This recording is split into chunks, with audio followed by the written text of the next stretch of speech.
So hello everyone, myself Subham and welcome to my YouTube channel Fingrow Asset. So today topic is what is RSI indicator and its trading strategy. आज हम इसके बारे में जानेंगे. So let's move to the topic. So today topic is what is RSI indicator and its trading strategy. यानी RSI indicator यानी relative strength index indicator क्या होता है, RSI इंडिकेटर क्या है और इसकी ट्रेडिंग स्ट्रेटजी यानी एंट्री, स्टॉप लॉस और टारगेट हम कैसे अचीव कर सकते हैं, हम उसके बारे में आज बात करने वाले हैं. So let's move to the topic. So हमारा टॉपिक्स इसमें क्या होंगे, हम RSI इंडिकेटर्स को अच्छे से हम कैसे समझ सकते हैं. हमारे सामने ये कुछ पॉइंट्स रखे हुए हैं. सो पहला है इसका बेसिक्स. सो हम इसके बेसिक्स पर जाएंगे पहले. So what is RSI indicator. RSI indicator होता क्या है. So it's full form is relative strength index. आपको पता होगा अगर आपने इसका नाम सुना होगा. इसका पूरा नाम क्या है, रिलेटिव स्ट्रेंथ इंडेक्स यानी means RSI. So it is a technical indicator that outlines the strength of a particular share of the index. यानी इंडिकेटर ये RSI इंडिकेटर क्या है. सो ये एक टेक्निकल इंडिकेटर है जो किसी भी शेयर्स की स्ट्रेंथ बताता है, उस पर्टिकुलर शेयर्स की स्ट्रेंथ बताता है कि उस शेयर का स्ट्रेंथ क्या है. स्ट्रेंथ मीन्स वो कब उस शेयर्स में कब तेज़ी होने वाली है, कब मंदी आने वाली है, यानी मार्केट कब ऊपर जाएगा, कब नीचे जाएगा, कब साइडवेज मार्केट हो जाएगा, वो शेयर कब साइडवेज मार्केट दिखाएगा. ये बताने का काम कौन करता है, ये बताने का काम करता है ये RSI इंडिकेटर, जिसे हम लोग बोलते हैं रिलेटिव स्ट्रेंथ इंडेक्स. हमारा नेक्स्ट पॉइंट क्या है, the relative strength index RSI is a momentum oscillator that measures the speed and change of price movement. मैंने अभी बताया ये एक मोमेंटम इंडिकेटर यानी स्ट्रेंथ को बताता है. ये मार्केट के ट्रेंड को बताता है कि मार्केट में कब तेज़ी होने वाली है, यानी कब अप ट्रेंड आएगा, कब मंदी होने वाली है, यानी कब डाउन ट्रेंड आएगा, और कब एकदम मार्केट सुस्त पड़ जाएगा, यानी कब साइडवेज मूवमेंट आएगी. ये चेंज ऑफ प्राइस मूवमेंट को बताता है. ये मैंने बताया चेंज ऑफ प्राइस मूवमेंट यानी कब तेज़ी या मंदी आने वाली है मार्केट में. ये उसके स्ट्रेंथ को बताता है RSI यानी रिलेटिव स्ट्रेंथ इंडेक्स. हमारा नेक्स्ट पॉइंट क्या है, it is basically a number of 14 candle depending on their time frame. So RSI basically 14 SMA पे काम करता है या MA पे काम करता है. इसका जो आप स्ट्रिंग देखिएगा, अगर मैं आपको शो करूं, जैसा इस चार्ट पर लगा हुआ है, आपको नीचे दिख रहा होगा, ये इसका जो ये जो लाइन मूव कर रहा है आप, ये 14 MA पे काम करता है. यहाँ आपको दिख रहा होगा 14 MA. मैंने आपको मूविंग एवरेज में पढ़ाया था, यानी मैंने उसमें पढ़ाया था MA आपको 5, 20, 50 और 200. यानी इसमें 5 का मतलब क्या होता था, मैंने उसमें क्या बताया था, 5 means number of candles depending on their time frame. अगर आपने 5 मिनट का टाइम फ्रेम खोला है तो 5 कैंडल्स आपके वो 5 मिनट के टाइम फ्रेम पे बनेंगे. यानी जो एक कैंडल होगा, ये जो एक कैंडल दिख रहे हैं, ये 5 मिनट का होगा और इसमें कितने नंबर ऑफ कैंडल्स होंगे, यानी 5 number of candles. Moving average 5 इसको शो करता था. मैंने आपको पढ़ा चुका हूँ. अगर आपने वो वीडियो अभी तक नहीं देखी मूविंग एवरेज की, उस पर जो मैंने ट्रेडिंग स्ट्रेटजीज बताई हैं, अगर आपने वो अभी तक नहीं देखी है, so please go and check out that video also. So ये बेसिकली EMA 14 पर काम करता है, यानी मूविंग एवरेज 14 पर ये वर्क करता है, जिसे हम लोग RSI इंडिकेटर के नाम से जानते हैं. इसमें मूविंग एवरेज 14 लगा होता है जो कि मूव करता है ऊपर नीचे, और इसका जो रेंज होता है वो 0 से लेकर 100 तक का होता है. मैंने आपको इधर दिखाया होगा, अगर आपने गौर किया होगा. मैं वापस आऊँ तो इसका जो लोअर पार्ट होता है, जो सबसे नीचे लोअर, वो 0 से स्टार्ट होता है और जाता है पूरे 100 तक. तो इसका रेंज कितना से कितना होता है, इसका रेंज होता है 0 to 100. RSI इंडिकेटर में 0 to 100 इसका रेंज होता है. सो ये था इसका कुछ बेसिक इंट्रोडक्शन. हमने इसके इंट्रो में क्या देखा कि ये एक मोमेंटम इंडिकेटर है जो मार्केट में किसी पर्टिकुलर शेयर की स्ट्रेंथ को दिखाता है कि कब मार्केट में तेज़ी या मंदी आने वाली है. और ये वर्क किस पे करता है, ये मूविंग एवरेज 14 पर वर्क करता है. जो 14 इसमें इंडिकेट कर रहा है नंबर ऑफ कैंडल्स को depending on their time frame, और इसका जो रेंज होता है वो होता है 0 to 100. सो ये इसके बारे में कुछ बेसिक इंट्रोडक्शन था. सो अब हम जानेंगे RSI सेटिंग्स के बारे में कि हम उसमें कुछ सेटिंग्स में चेंज करनी पड़ती है. सो इसके लिए हमें पहले जाना होगा इसके ट्रेडिंग व्यू के चार्ट पर. ये हम आ गए ट्रेडिंग व्यू के चार्ट पर. मैंने पहले से ही RSI इंडिकेटर को प्लॉट किया है, तो मैं इसे रिमूव करके मैं फिर से यहाँ मैं इंडिकेटर सेक्शन पे जाऊँगा. फिर सर्च में मैं टाइप करूँगा RSI, तो जो आपको सबसे टॉप पर दिखेगा रिलेटिव स्ट्रेंथ इंडेक्स, हम इस पर एक बार क्लिक करेंगे और ये नीचे प्लेस हो जाएगा, आपको यहाँ दिख रहा होगा. और फिर हमें इसके सेटिंग पे जाना है. आपको दिख रहा होगा हाइट के ठीक बगल में यहाँ एक सेटिंग ऑप्शन है. अब इसमें हमें चेंज क्या करना है, RSI सेटिंग को हम कैसे प्लॉट करें कि वो हमारे लिए एकदम अच्छे से वर्क करे. सो इसमें आपको 3 बैंड दिए होते हैं, RSI upper band, RSI middle band और RSI लोअर बैंड, जो आपको यहाँ दिख रहा होगा. मैं अगर यहाँ शो करूँ RSI upper band, RSI middle band और RSI लोअर बैंड, हमें इसको चेंज करना है। RSI अपर बैंड में 70 है तो हम इस 70 को कर देंगे 60। सो हमने इसको 60 कर दिया और RSI मिडिल बैंड को हम वैसा का वैसा ही छोड़ देंगे 50 पर, लेकिन RSI लोअर बैंड को हम चेंज करेंगे। और हम इसमें क्या चेंज करेंगे, इसमें पहले से लिखा हुआ है 30, सो इस 30 को हम लोग कर देंगे यहाँ पर 40। सो हमने क्या क्या चेंजेस किया अभी, हमने RSI अपर बैंड को 70 था तो हमने 60 कर दिया, और RSI मिडिल बैंड 50 था तो हमने 50 ही रहने दिया, और RSI लोअर बैंड को हमने 30 था तो हमने 40 कर दिया। और हमें क्या चेंजेस करने हैं, सो हम आएंगे इस पर। सो हमें इसका जो RSI बेस्ट MA है हमें इसको भी रिमूव करना होगा, जो हमारे किसी काम का नहीं है। आपको सेकंड ऑप्शन में दिख रहा होगा RSI best MA, RSI best moving average, हमें इसको हाइड कर देना है। सो ये था हमारा कुछ सेटिंग। हमने क्या क्या चेंज किया, RSI बेस्ट MA को रिमूव कर दिया, और RSI अपर बैंड में 70 था तो 60 किया, और RSI लोअर बैंड में 30 था तो हमने 40 कर दिया, और इसे हम करके हम इसके बाद इस पर ओके कर देंगे। सो ये हमारा जो सेटिंग चेंज था, हमने इसके सेटिंग को चेंज कर दिया। सो ये था हमारा सेटिंग RSI सेटिंग का। जो हमें सेटिंग चेंज करना था हमने वो किया बस।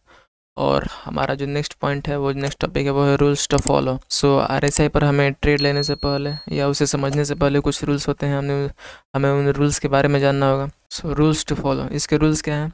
सो इसका पहला रूल है, हमने देखा था RSI का जो रेंज था वो था 0 to लेकर 0 to 100 इसका रेंज था। अब इस रेंज में 0 से लेकर 100 तक कोई भी नंबर आ सकते हैं। सो इसका पहला रूल है इसमें अबव 55 यानी अबव 55 के ऊपर हमें क्या करना है, बाई करना है। एंड बिलो 45 यानी 45 के नीचे हमें क्या करना है, सेल करना है। और बिटवीन 55 to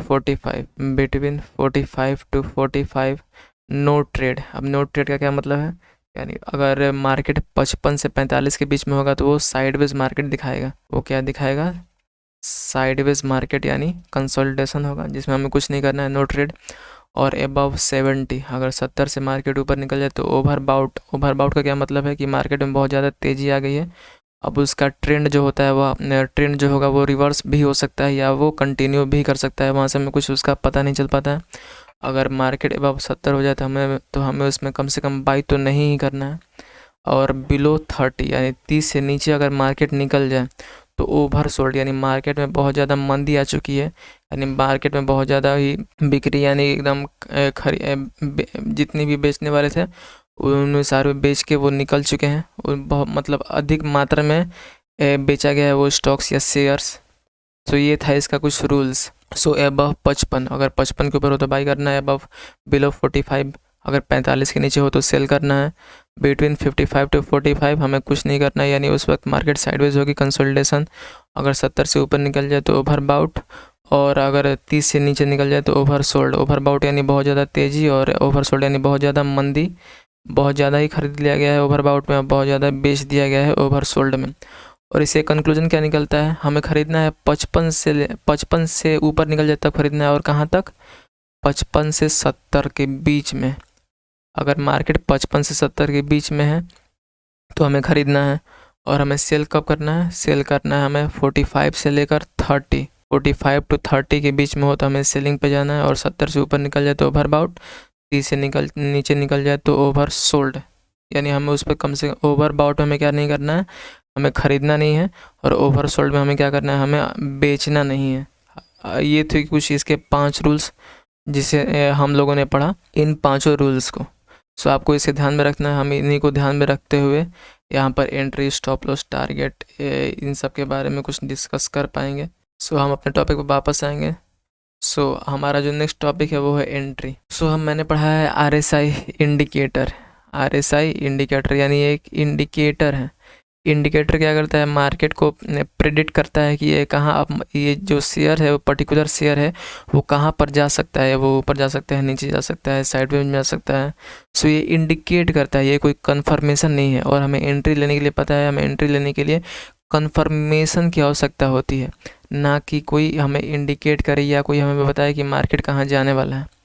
सो हमें जब भी कोई एंट्री लेनी है तो हमें कंफर्मेशन का वेट करना है। तो कंफर्मेशन हमें कैसे आएगा, तो एक इंडिकेटर ये कंफर्मेशन नहीं दे सकता, कभी भी नहीं देगा। RSI कभी कंफर्मेशन नहीं दे सकता, ये हमें सिर्फ बता सकता है कि मार्केट कहाँ जाने वाली है।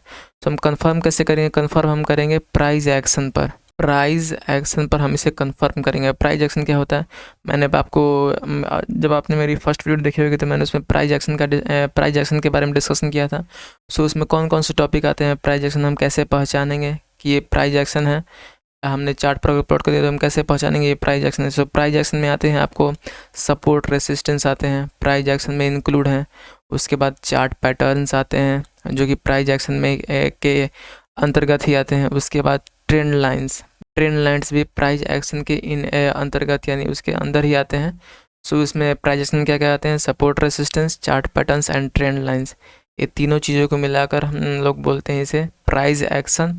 सो अगर आपने मेरी इन तीनों टॉपिक्स पर अभी तक वीडियो नहीं देखी है जो कि मैंने यूट्यूब पर पब्लिश कर दी है अपने यूट्यूब चैनल यानी फिनग्रो एसेट पर, सो अभी तक आपने वो वीडियोस अभी तक नहीं देखी है तो so please go and check that video also. तभी आपको इस पर एंट्री लेने यानी आप इसमें ट्रेड ले पाएंगे किसी भी स्टॉक्स में। आप इन्हीं की मदद से, इन्हीं की बदौलत आप ट्रेड ले पाएंगे। आप इसमें माहिर हो जाएंगे पूरे अच्छी तरह से कि हम सपोर्ट रेसिस्टेंस कैसे प्लॉट करें, चार्ट पैटर्न्स पर हम कैसे ट्रेड ले सकते हैं और ट्रेंड लाइन्स पर। सो हमें इन्हीं का हेल्प लेना है एंट्री लेने के लिए। अगर आप RSI इंडिकेटर का यूज़ कर रहे हैं तो हमें बेसिकली फोकस करना है प्राइस एक्शन पर। सो हम जाते हैं अपने चार्ट्स पर। सो हमने यहाँ प्लॉट करके रखा है RSI इंडिकेटर। सो मैंने क्या कहा, मैंने आपको बताया आपको एंट्री लेने के लिए अगर आप सिर्फ RSI इंडिकेटर का यूज़ कर रहे हैं तो आपको उसके लिए एंट्री लेने के लिए एक कंफर्मेशन की भी आवश्यकता होती है, एक या दो कंफर्मेशन की भी आवश्यकता होती है, तभी हम उस पर ट्रेड ले पाएंगे। सो हम कंफर्मेशन कैसे लेंगे, प्राइस एक्शन पर। प्राइस एक्शन में इंक्लूडेड है सपोर्ट रेसिस्टेंस, चार्ट पैटर्न्स और ट्रेंड लाइंस। सो आइए हम इसे एग्जांपल से समझते हैं। सो ये इन्फोसिस है लिमिटेड का चार्ट है। सो मैंने इस पर कुछ अपने प्राइस एक्शन लगाए हैं जो मैं अभी हाइड कर दे रहा हूँ। सो मैंने यहाँ हाइड कर दिया। सो मैंने बताया प्राइस एक्शन का आपको हेल्प लेना है। सो मुझे यहाँ एक मेजर सपोर्ट दिख रहा है जो मैं इसे ड्रॉ करूँगा लाइक दिस। सो मैंने इस सपोर्ट को यहाँ प्लॉट कर दिया, आपको दिख रहा होगा ये मेरा कुछ सपोर्ट है। सो मैंने आपको हमेशा बताया जब भी आपको सपोर्ट रेजिस्टेंस प्लॉट करना है तो आप हमेशा रेक्टेंगुलर शेप का हेल्प लेंगे। सो मैंने उसकी हेल्प से यहाँ एक सपोर्ट ड्रॉ कर दिया। अब यहाँ सपोर्ट रेजिस्टेंस हम जब भी उस पर अगर ट्रेड लेना हो तो हम उसके ब्रेकआउट का वेट करते हैं। तो आपको दिख रहा होगा आपको इस कैंडल ने ब्रेकआउट दिया और मैं इसको चाहूँ तो इस इंडिकेटर को थोड़ा और बड़ा कर सकता हूँ लाइक दिस ऊपर खींच कर।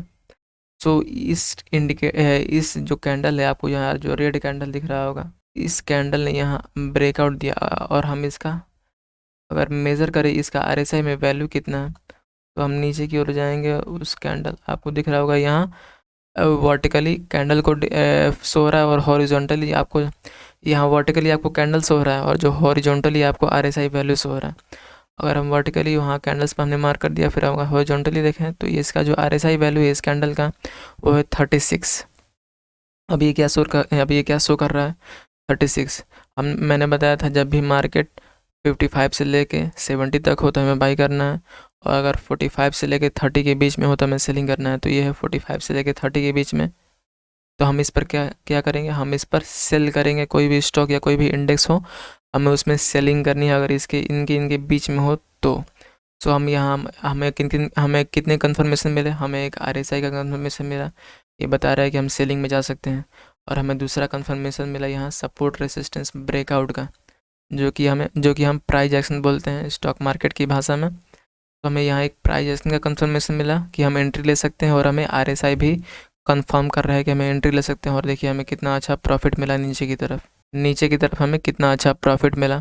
सो हम और भी एग्जांपल्स ट्राई करते हैं। सो हमने अभी देखा आपको सपोर्ट रेसिस्टेंस का हमने एग्जांपल देखा कि हम उस पर कैसे ट्रेड ले सकते हैं। और इसके बाद हम एक चार्ट पैटर्न्स पर भी एक ट्रेड देख सकते हैं। यहाँ हम as a price action chart patterns का भी यूज़ करते हैं तो हम उस पर कैसे ट्रेड ले सकते हैं with the help of RSI indicator.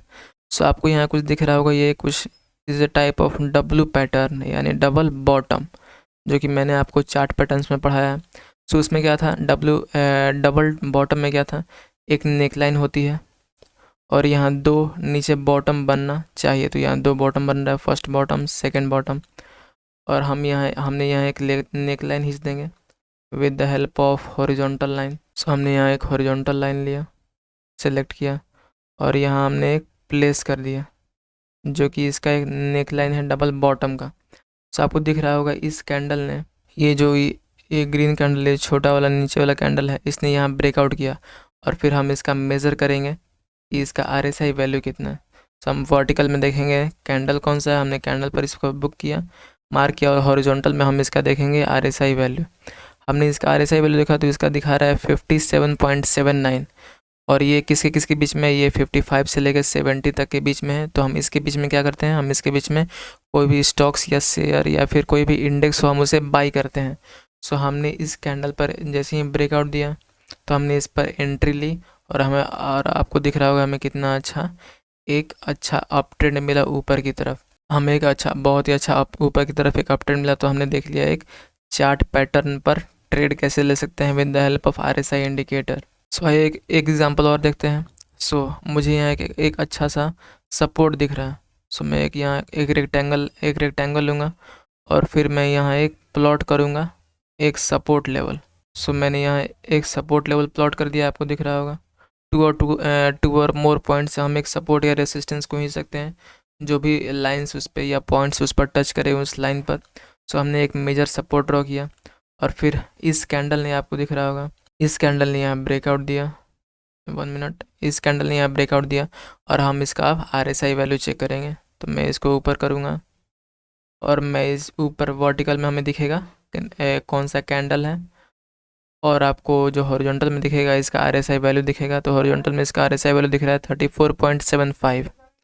अब ये क्या शो कर रहा है, अब ये किसी बीच में, ये 45 से लेकर 30 के बीच में है। तो हम ये क्या इंडिकेट कर रहा है, ये नीचे की तरफ यानी सेलिंग पोजीशन, यानी ये शेयर इंडेक्स जो भी होगा उसे ये सेलिंग के लिए कह रहा है, यानी नीचे की तरफ जाने के लिए बोल रहा है। तो हम इसमें सेल करेंगे as you know according to the rules, जो हमने रूल्स देखा था पीछे। सो हमने अभी तक आपको देखा सपोर्ट रेसिस्टेंस पर ट्रेड लेना with the help of RSI, फिर हम देखा एक चार्ट पैटर्न पर कैसे ट्रेड ले सकते हैं, और अब हम देखेंगे एक ट्रेंड लाइन पर हम कैसे एक ट्रेड ले सकते हैं with the help of RSI। सो हम यहाँ से एक ट्रेंड लाइन लेंगे और उसे हम यहाँ पर एज दिस, हम यहाँ एक प्लॉट, हमने एक यहाँ ट्रेंड लाइन प्लॉट किया जो कि ऊपर की तरफ ले जा रहा था मार्केट को। सो जो ये रेड कैंडल है इसने इस ट्रेंड लाइन का ब्रेकआउट दिया, आपको दिख रहा होगा। मैं और जूम करूँ, सो इस कैंडल ने इस ट्रेंड लाइन का ब्रेकआउट दिया नीचे की तरफ। सो हम इसका RSI वैल्यू चेक करेंगे, वर्टिकल में हम उस कैंडल को इंडिकेट करेंगे, हमने इंडिकेट कर दिया, और हम हॉरिजॉन्टल में इसका RSI वैल्यू देखेंगे। तो हमने देखा कि इसका RSI वैल्यू है 41.65। अब ये किसके बीच में है, ये है 45 से लेकर 30 के बीच में, जो शो कर रहा है कि शेयर अब सेलिंग में जा सकता है। तो हमें नीचे की तरफ नीचे की तरफ हम इस शेयर को या इस इंडेक्स स्टॉक्स को हम सेलिंग की तरफ जा सकते हैं, हम इसमें सेल कर सकते हैं इस स्टॉक्स या पर्टिकुलर शेयर को। तो हमने आज देखा, क्या देखा हमने, कि हम सिर्फ RSI की हेल्प से सिर्फ RSI की मदद से हम उसमें कोई भी एंट्री नहीं ले सकते। RSI सिर्फ इंडिकेटर है, हमें कुछ ऑन कन्फर्मेशन की भी आवश्यकता होती है किसी भी स्टॉक्स या इंडेक्स में एंट्री लेने के लिए। सो हम किस पर फोकस करेंगे, हम किसका और कंफर्मेशन के लिए यूज़ कर सकते हैं। तो हम यूज़ कर सकते हैं प्राइस एक्शन, जिसमें इंक्लूड होते हैं support, resistance, chart patterns, trend lines. So हमने अभी देखा एंट्री। अब हम एज़ यूजुअल आपको पता होगा सब स्टॉप लॉस कैसे लगाना है, आपको टारगेट कैसे अचीव करना है। तो मैं टारगेट बता दूं, तो टारगेट आपका एज ए बिगनर आपको 1:2 पर ही फोकस करना है। 1 का रिस्क तो 2 रुपये का आपको रिवॉर्ड लेने की कोशिश करना है। अगर इतना नहीं हो पा रहा तो आपको 1:1.5 पर भी आप फोकस कर सकते हैं, यानी 1 रुपये का लॉस रिस्क तो 1.5 रुपये का रिवॉर्ड भी आपको मिले, आप ऐसा कुछ करिए। और स्टॉप लॉस का क्या है, मैंने जब यहाँ आपको प्राइस एक्शन पर फोकस करना है, तो मैंने प्राइस एक्शन में आपको बार बार चिल्लाकर बताया है। स्टॉप लॉस हम कब लगाते हैं, जो भी कैंडल आपको ब्रेकआउट दे रही है, या फिर वो चार्ट पैटर्न हो, सपोर्ट रेसिस्टेंस हो, ट्रेंड लाइन हो, कोई भी वो प्राइस एक्शन हो, कोई भी अगर वो जो भी कैंडल ब्रेकआउट दे रही है तो उसके हम लो पर, अगर हम बाइंग में जा रहे हैं तो लो पर स्टॉप लॉस लगाएंगे, अगर हम सेलिंग में जा रहे हैं तो हम उसके हाई पर स्टॉप लॉस लगाएंगे। जो भी कैंडल ब्रेकआउट दे हम उसके लो या हाई पर स्टॉप लॉस लगाएंगे अकॉर्डिंग टू देयर ट्रेंड। अगर ऊपर जा रहे हैं तो लो पर ऐसे लगाएंगे, और अगर नीचे जा रहे हैं, डाउन ट्रेंड में जा रहे हैं, तो हम उसके हाई पर एसएल लगाएंगे। तो हमने देख लिया आज हम RSI इंडिकेटर पर एंट्री कैसे लेंगे, तो एंट्री हमें लेने के लिए कंफर्मेशन की आवश्यकता पड़ती है, तो हम उसका यूज़ करेंगे।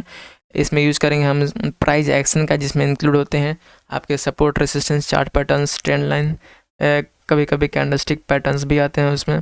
सो हम इसकी मदद से इसमें एंट्री लेंगे। स्टॉप लॉस, यानी जो स्टॉप लॉस का कैसे लगाएंगे, जो भी कैंडल ब्रेकआउट दे ट्रेंड लाइन, चार्ट पैटर्न्स या सपोर्ट रेसिस्टेंस का, उसके हम लो या हाई पर स्टॉप लॉस लगाएंगे। और टारगेट हमें अचीव करना है 1:2 रेशियो या फिर 1:1.5 रिवॉर्ड रेशियो में। सो ये था हमारा आज का टॉपिक, हमने आज पढ़ा। मैं कंक्लूड कर दे रहा हूँ वीडियो को। सो हमने देखा RSI इंडिकेटर और इसकी ट्रेडिंग स्ट्रेटजी के बारे में। हमने इसके बेसिक्स पर फॉलो किया कि ये होता क्या है। ये एक मोमेंटम इंडिकेटर है जो किसी भी शेयर्स की पर्टिकुलर शेयर्स की स्ट्रेंथ को बताता है कि आगे मार्केट में क्या तेज़ी होने वाली है, मंदी होने वाली है, या मार्केट साइडवेज जाने वाली है। तो हमने इसके सेटिंग्स के बारे में देखा कि इसमें हमें कौन कौन से सेटिंग्स को चेंज करना पड़ता है। हमने इसके रूल्स देखे। रूल्स में क्या था, 55 से अगर मार्केट 55 से 70 के बीच में रहे तो बाई करना है, 45 से 30 के बीच में रहे तो सेलिंग करना है, और अगर 70 से ऊपर जाए तो हमें कम से कम बाई तो नहीं करना है। आप सेलिंग कर सकते हो, ये आपके ऊपर डिपेंड करता है। अगर 30 से और नीचे जा रहा है तो हमें इसमें सेलिंग नहीं करना है, आप बाई कर सकते हो, वो भी आपके ऊपर डिपेंड करता है। मैं बोलूँगा आप दोनों में से कुछ ना करें। अगर 30 या 70 के बाहर निकल जा रहा है, क्रॉस कर दे रहा है तो। सो ये इसके कुछ रूल्स थे। हमने इसमें एंट्री देखा। एंट्री के लिए हमें मल्टी कन्फर्मेशन की आवश्यकता पड़ती है। हम किसी एक इंडिकेटर पर हम सिंपल सा ट्रेड नहीं ले सकते, कोई भी हम ट्रेड नहीं ले सकते सिर्फ एक इंडिकेटर की बदौलत। हमने उसके स्टॉप लॉस देखा। जब भी कोई कैंडल ब्रेकआउट दे तो हमें उसके हाई लो पर स्टॉप लॉस लगाना है, और टारगेट हमें 1:2 पॉइंट पर 1:2 या 1:1.5 पर ही हमें उस पर अचीव करना है हमारा target. So that's it for today. अगर आपको ये वीडियो पसंद आई हुई तो आप इसे लाइक करें, अपने दोस्तों के साथ शेयर करें, नए हो तो सब्सक्राइब करें, क्योंकि हमारे यूट्यूब चैनल पे ऐसे स्टॉक मार्केट से रिलेटेड ऐसे हेल्पफुल कंटेंट आपको यहाँ मिलते रहते हैं। सो अगर आपके कुछ कमेंट्स हो गए तो आप हमें कमेंट सेक्शन में ज़रूर बताएं आपको किस टॉपिक पर वीडियो चाहिए, आपको ये वीडियो हेल्पफुल लग रही है या नहीं लग रही है। And that's it for today. Thanks for watching. जय हिंद, जय भारत।